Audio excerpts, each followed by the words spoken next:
What's going on, everybody? This is Chris, Classic Dropping the Car Vlog. Once again, you get a twofer today. I wanted to talk about something else, but before that, nobody tells you God loves you, Christ loves you, and I love you as well. Through trials, tribulations, through ups and downs, we need to see God at all times and also be there for one another and love the Father like Christ did. Make sure you subscribe to this channel, the Take It On Podcast, where I talk about wrestling topics, as you can see, sometimes twice a day, and maybe even more. And I put my matches up as a Classic Alpha, professional wrestler. I have my latest match from last weekend that is uploaded. Check it out, comment, share it, show some love and support. Also, subscribe to my second YouTube channel, C3 Ultimate Wrestling. Me and my wife's professional wrestling company. We have a show coming up April 20th. We are excited. Still the show. Crown Point, Indiana. Tickets are $5 off on Eventbrite. Get those tickets now. Okay. So, a lot of people have been divisive on the Sammy Guevara suspension. Some blame the company. Some blame Sammy. Some blame the referee.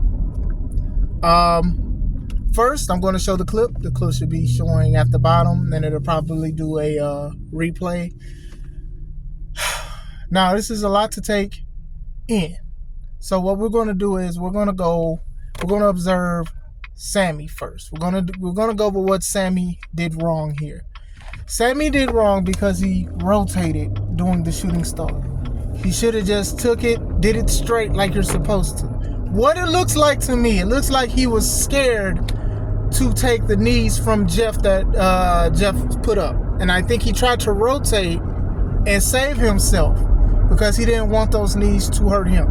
Now, if you want to do that from a shooting star press, if you want to protect yourself, don't do it. Listen, these kind of moves are dangerous because you're assuming you're going to land correctly, and a lot of people have messed it up. I mean, even Matt Sydal, when he debuted in AEW at the Battle Royal, he tried to do the move that he's known to do, and he winded up hitting the turnbuckle, messed up real bad, and fell over in a heap. So when you try to alter that kind of stuff because you want to protect your stomach or your ribs, you don't need to do that, because look at what happened. That's what Sammy did wrong. Sammy did wrong because he tried to rotate when he shouldn't have rotated. Or he should have had Jeff move out the way or something. If you do not want to take those knees, that is not something that you do. Because, to be honest, the takeoff was fine. It's when he tried to torque it, I guess, to protect himself. And his knees wound up hitting Jeff's face. Well, one of them. Nasty work. So that's what Sammy shouldn't have done. Sammy also shouldn't have picked him up. And even if he said he was fine, it was nasty. He shouldn't have picked him up and did another move that is a knee to the head. I know it looked safe, didn't look like it connected, but you do not chance these kind of things. This is like the second time I've seen it in the past few months. I remember Phoenix and Moxley. Moxley landed on his head and was out of it for a little bit, and then Phoenix picked him up and dropped him on his head one more time. And it was just like, dude, why did y'all do that? So we're going to talk about Sammy real quick, right? So Sammy has been basically the bad boy of AEW with stuff that he said, fights that he may have started, and things that he have done to mock and anger other wrestlers. These are the wrestlers that you kind of do not want to have in the locker room because they feel like they're more of a cancer than medicine, if that makes sense. What are you bringing? Are you bringing something nurturing? Are you providing something great? And he's young. He still has room to grow, but when young people can get fired and young people can be penalized and let go too. You know, when I think about this suspension, I think about the other suspensions he's had, with the comments he made about what he would do to Sasha Banks. And, a lot of people still don't like that he did that and stuff like that. I'm not going in his personal life with his wife and ex-fiance. That's for anybody else. I'm not going through that kind of situation. But still, him aligning himself with Jericho, and Jericho is just being Jericho in AEW, which has been more of a bad thing than a good thing, instead of just coasting like usually vets do. So that he's cool with Jericho. So I do feel that if Sammy does get in trouble, Jericho is going to vouch for him or say, hey, we're going to do stuff like this. If you do not think that Jericho has pulled it backstage, and I'm sorry. Like, you can look at that. Look at how many chances Sammy Guevara's got. People have gotten let go for a lot less for what Sammy has done and acted and stuff like that. Outside of the comments of Sasha Banks, where apparently they suspended him and he had sensitivity training. I have no idea what that is in professional wrestling, but we're going to move on from that. Him and Andrade, they had their beef, and they were on Twitter tweeting against each other, calling each other out, calling each other everything except the child of God out each other's name. Sammy said, "Hey, F you, go back to WWE." Andrade was like, "Hey, I'll talk to you to your face. If you had a problem with me, you should have said something. You this, you that." Back and forth, to the point that they basically said they was going to pull up and fight on AEW. They literally said this in tweets. I wish I had that tweet outside the ones I just showed y'all, but I don't have it, unfortunately. And they actually met up in the okay, see, and that's the company's fault too, though. I'm going to say that's Tony's fault. If you knew that these two guys had bad blood against each other, there's no way you thought that these people was going to sit down and talk. And the stuff that they were saying to each other and calling each other out of each other's name, dang near bringing up personal lives, to think that you think these two grown men is about to have a kumbaya. Here, you hold the peace pipe and you can speak, and then when it's my turn, I can speak. No. So the thing with that was, Sammy didn't get suspended. Andrade did, because Andrade has also had his frustrations with the company, saying that he wanted out his contract. They did not give it to him. So they were like, oh, okay, instead of suspending both guys, we're going to go with Andrade because he was more aggressive. Yeah, that works. So when they suspended him, Sammy mocked him doing his pose in a match that he had when he was sitting with Chris Jericho. What are we doing here? What are we doing here, yo? Like, seriously, like, what's going on here, man? See, my thing is this, and you guys know how I feel about people losing their job or being let go, especially him having, not only himself to provide for, but his wife and his baby he got. But it's like, come on, man, like, what's going on here? Like, what are we doing? Like, why would you agitate this kind of situation? Like, if you knew that Andrade was coming back, Tony Anthony Khan, why would you allow this kind of stuff to happen? Was he reprimanded for it? I don't know. He's been doing a lot of dangerous moves. He's, said stuff online that he shouldn't have said. And it's not even just him. You guys know I've always talked about how a lot of these wrestlers shouldn't be like airing the clip and emptying the clip on people, but they've done it anyway. And I know a lot of people get mad that WWE used to monitor their wrestlers' social media presence and tweets and stuff like that, but you need to, because that is your company. They represent your company. So you see the good side of it, because you see all these people cursing each other out, or I'm going to fight you, or bringing up personal lives and stuff like that. Now, I will say this as far as Sammy Guevara is concerned, because it did hit me when a lot of people was talking about it. Maybe he is suspended because Mercedes Moné is allegedly going to debut in AEW at their Boston show. And maybe they want to have, her to have like a feel safe to be in amongst wrestlers and stuff like that. Now, it's a lot of things wrong with that situation. It honestly is. One, I don't truly think it's true because they talk to each other.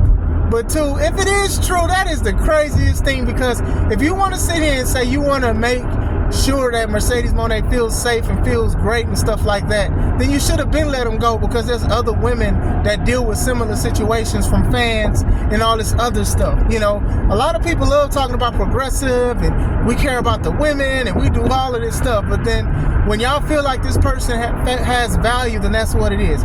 Even with the Chris Jericho allegations, it wasn't like y'all sat and talked to Jericho. Y'all didn't really want to talk about it until somebody else brought it up with the Kylie Ray situation. You know what I'm saying? Some women turn a deaf ear and a blind eye to these kind of things, because some women want to use what they got to get what they want. You guys know what I mean, exactly what I mean when I say that kind of stuff.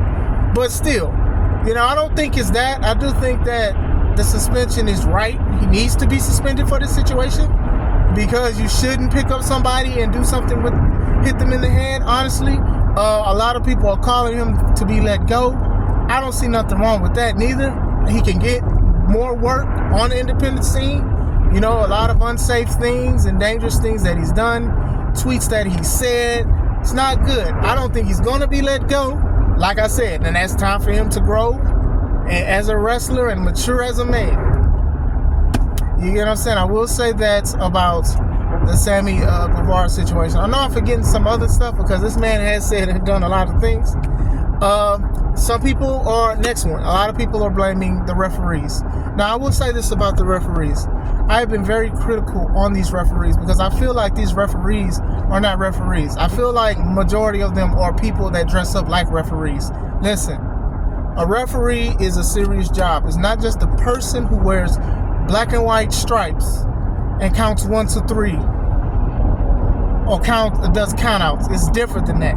They also have to be aware of their surroundings and the wrestler surroundings, just in case a fan wants to try to jump in the ring, just in case something falls, just in case somebody throws something. They got to make sure everybody's good to go. Hey, are you good? Are you straight? Are you hurt? Or whatever like that. And even if wrestlers get hurt, they're the ones that have to separate the wrestlers and say, hey, you need to get checked out. Sort of like cornermen in boxing and even referees in boxing and stuff like that. That is a tedious job. I think refereeing is one of the hardest jobs to do in professional wrestling sometimes, because you also have to indicate if somebody is hurt. You do the crosses. You have to do a whole bunch of stuff. A lot of referees get offended when they see wrestler or referees on AEW because I feel like they don't take it as serious. Like, there's ways to count slow, 10 counts. There's ways to let certain things go. But if you have to count out wrestlers, you have to count out wrestlers. You cannot slow count and make it obvious. When you missing spots and you looking at people get hurt and then you're actually just looking at it happen, it's bad. You know, it's a bad representation. You know, a lot of people bring up Aubrey, right? But a lot of people like Aubrey, and that's fine, but it's not for her refereeing. It's for how animated she is when she referees. You know, referees are sometimes invisible because they try not to distract from the actual match. But a lot of people like Aubrey and stuff like that, and that's just what it is. And what is it, Matt Knox, whatever he is, that's the guy who the Bucks usually use for their matches. And he lets a lot of stuff slide and messes up the business. He was actually the referee that allowed Phoenix to pick up Mox when Mox was hurt to drop him on his head a second time. I don't think it's the ref's fault this time. I will say this. I wanted to speak about the refs as well, because the referees, sometimes they do let stuff happen. They let things go instead of actually acting like an official. You're an official. You get what I'm saying? When a casual fan could look at something and be like, oh man, why is this ref not doing what they're supposed to do? Because they're pertaining to a spot. I remember Chris Jericho had a spot where he was supposed to like tease something with an object, and I think Sammy overthrew it, and then Aubrey had to turn around and act like she didn't see it, like literally, like it was so out of place and so out of pocket. But it's not the ref's fault. From what I heard, the referee said, hey, you know, you guys need to take it home. You need to go to the finish. You need to finish the match. And basically, Sammy decided to continue because Jeff said he can go, and then he did that. But still, referee awareness is very important too. That's also just like a good part. Company. How is the company at fault? The company is at fault because a lot of these wrestlers need to wrestle safely. Now, I'm not putting all that burden on Sammy Guevara's shoulders at all, but a lot of these wrestlers need to wrestle safely. A lot of these referees need to actually be referees. When you hire these people and you paying them money that they've never seen before, and you don't critique them or you don't tell them how they can improve or be safer, or when you have an OG like JR who can literally tell you how to be successful in his business, and your wrestlers get on Twitter and mock him or talk bad about him or things like that, or when you have wrestlers who don't like other wrestlers' opinions about not wrestling in glass, and then you want to go on live TV, say real glass, cry me a river. When you go through these kind of things, you know, your office has to get this work too. They got to get smoked as well. Definitely got to get this work, because you let you let the inmates run the asylum and look at it. Now you're worrying about being friends with people and stuff like that. Even the referees and stuff. You need to tell these referees to clean it up some. Look more official. Stop playing around. Stop dancing and stuff. People know y'all names already. That's cool. You don't have to do anything else. You get what I'm saying? You let a lot of stuff go. Sammy has been doing dangerous stuff a lot. I'm not going to sit there and say he's the most dangerous person. But these are the kind of things that he should have got reprimanded for. Even the shooting star, she low-key got in trouble for that, even if he didn't even do his finisher. Because why would you do that? Why would you rotate like that? That's not safe at all. Like, what are you doing? You know what I'm saying? So that's how I feel out of all three, out of who's to blame. Sammy was wrong for doing the move, and also the I do know that this is also going to be on his plate of him losing his job, because people do want him to lose his job because of the stuff that he did. And listen, you do have a lot of wrestlers that are very talented, but they are not professional wrestlers, and they're blackballed. You want to know one? Teddy Hart. Teddy Hart is part of the Hart dynasty, related to Bret Hart, Owen Hart, all the Harts and stuff, Jim Nate Hart, all of those. But he's very innovative with his moveset. Like, you can look at a compilation of his moves. The guy can do a lot of moves that nobody's ever thought of. However, he's very dangerous in the ring because he loves to do dive-out spots and spots that nobody's ever seen, falling and hurting on people. He loves to dive out. He loves to do certain things. He likes to not show up sometimes. All kind of things. At one point, Alberto El Patron, formerly known as Alberto Del Rio, he was blackballed for a little bit because of his attitude and no showing wrestling shows and things like that. Velveteen Dream, but everything that's going on with him, he was blackballed and stuff like that. And for most part, rightfully so to a lot of people, because a lot of people believe the allegations over the evidence, even if there is any. You get what I'm saying? And he just wrestled somewhere. So, you get what I'm saying? It happens, and then this could happen to Sammy, but I truly doubt that it would. If he does lose his job, he will wrestle somewhere else, because that's just what it is. People want to make money. You want to make a lot of money. Sammy Guevara is a very popular wrestler in AEW. Even though people boo him, people will pay to see him. Referees, got to be more referees, man. Like, come on, man. Like, y'all let a lot of spots go. Y'all let a lot of things go. Slow counts, sloppy stuff. Not counting wrestlers out when it's a standard tag match, letting them do a minute of stuff. It looks awkward, so it needs to work on that. And then from the front end part, you got to be careful with these kind of situations and people that you hire and stuff like that. There was one point people was all into AEW and they loved AEW, but then when they realized that a lot of people aren't going to take it seriously or they're not going to improve, that's why a lot of people got turned off from it, because they're looking at the referees playing, they're looking at the wrestlers playing and stuff like that, and even the promoter playing sometimes. But let me know, what do you guys think? Hope you guys have a wonderful day. Do you guys think that he should be let go? Do you guys think he should be given another chance? What do you guys think of the referees? Like, let me know. Hope you guys have a wonderful day. This is Chris Classic. Let's take it home.